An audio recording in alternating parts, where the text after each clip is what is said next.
সোমবার মুর্শিদাবাদের জলঙ্গিতে বিশাল জনসভায় যোগ দেন অভিষেক বন্দ্যোপাধ্যায়। এই সভা থেকেই তৃণমূলের সর্বভারতীয় সাধারণ সম্পাদক তীব্র আক্রমণ শানান বিরোধীদের।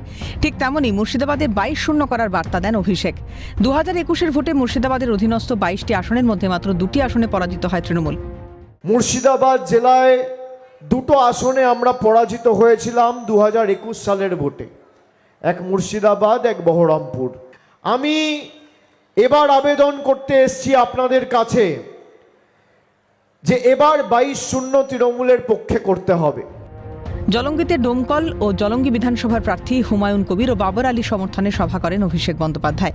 সেখানে গণেশ কুমার থেকে শুরু করে অধীর রঞ্জন চৌধুরী ও হুমায়ুন কবির এবং আসাউদ্দিন ওয়াইসিকে তীব্র কটাক্ষ ছুঁড়ে অভিষেক জানান, মুর্শিদাবাদে বিজেপির 3টি এজেন্সি কাজ করছে। এক নির্বাচন কমিশন, যার মাথায় রয়েছেন গণেশ কুমার, তিনি মানুষের নাম কাটার সঙ্গে যুক্ত। দ্বিতীয় এজেন্সি কংগ্রেসের অধীর রঞ্জন চৌধুরী। তৃতীয় এজেন্সি হুমায়ুন কবির ও আসাউদ্দিন ওয়াইসির মিম আর ডিম। ওদের নাম নিলে সভার পরিবেশ খারাপ হয়। এই মুর্শিদাবাদ জেলায় বিজেপির 3টে এজেন্সি কাজ করছে। একটা হচ্ছে নির্বাচন কমিশন, যার মাথার উপর রয়েছে গণেশ কুমার, যে মানুষের নাম কাটাতে যুক্ত হয়েছে। দ্বিতীয় এজেন্সি কংগ্রেসের অধীর চৌধুরী, যার নিরাপত্তার দায়িত্বে রয়েছে অমিত শাহের কেন্দ্রীয় বাহিনী। আর তৃতীয় এজেন্সি হুমায়ুন কবির আর আসাউদ্দিন ওয়েসির মিম আর ডিম।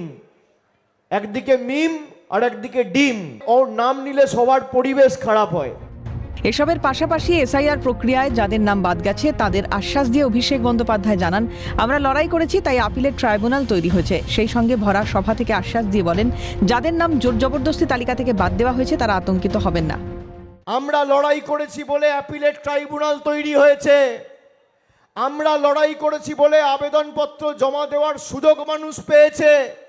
সবাই ফর্ম ফিল আপ করে আপনারা ট্রাইব্যুনালে জমা করবেন, অনলাইন অফলাইন।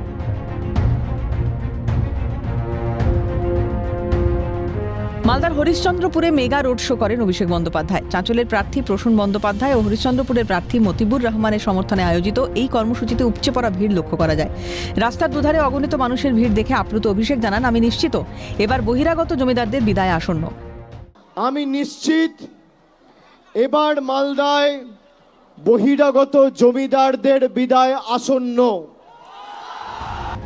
মালদায় মেগা রোড শো এর শেষে বিজেপিকে আক্রমণ শানিয়ে বলেন, আজকে খালি ট্রেলারটা দেখালাম, খুঁটি পুজোটা আজকে করলাম, 4 তারিখ দশমী হবে। ভোট বাক্স খুললে পদ্মফুলের নেতারা চোখে সর্ষে ফুল দেখবে। মালদার চুরিপট্টি মোড় থেকে ভবানীপুর মোড় পর্যন্ত অভিষেকের রোড শোকে ঘিরে তৃণমূলের কর্মী সমর্থকদের উন্মাদনা ছিল চোখে পড়ার মতো। আজকে খালি ট্রেলারটা দেখালাম, খুঁটি পুজোটা আজকে করলাম, 4 তারিখ দশমী হবে। 4 তারিখ যখন ভোট বাক্স খুলবে তখন পদ্ম ফুলের নেতারা চোখে সর্ষে ফুল দেখবে। এদিনের সভা থেকে এসআইআর প্রক্রিয়ায় যাদের নাম ভোটার তালিকা থেকে বাদ দেওয়ার চেষ্টা হয়েছে তাদের আশ্বস্ত করেন অভিষেক বন্দ্যোপাধ্যায়। কেউ অযথা চিন্তিত বা ভয়ভীত বা আতঙ্কিত হবেন না। তৃণমূল আজীবন আপনার পাশে থাকবে। আপনার ভোটাধিকার কেউ আপনার থেকে কাটতে পারবে না, কারোর বাবার সম্পত্তি নয়। প্রসঙ্গত 26-এর বিধানসভা নির্বাচনে গুরুত্বপূর্ণ হয়ে উঠেছে মালদা। এই জেলার 12টি আসনে লড়াইয়ে এগিয়ে থাকতে চেষ্টার কসুর নেই শাসক দলের।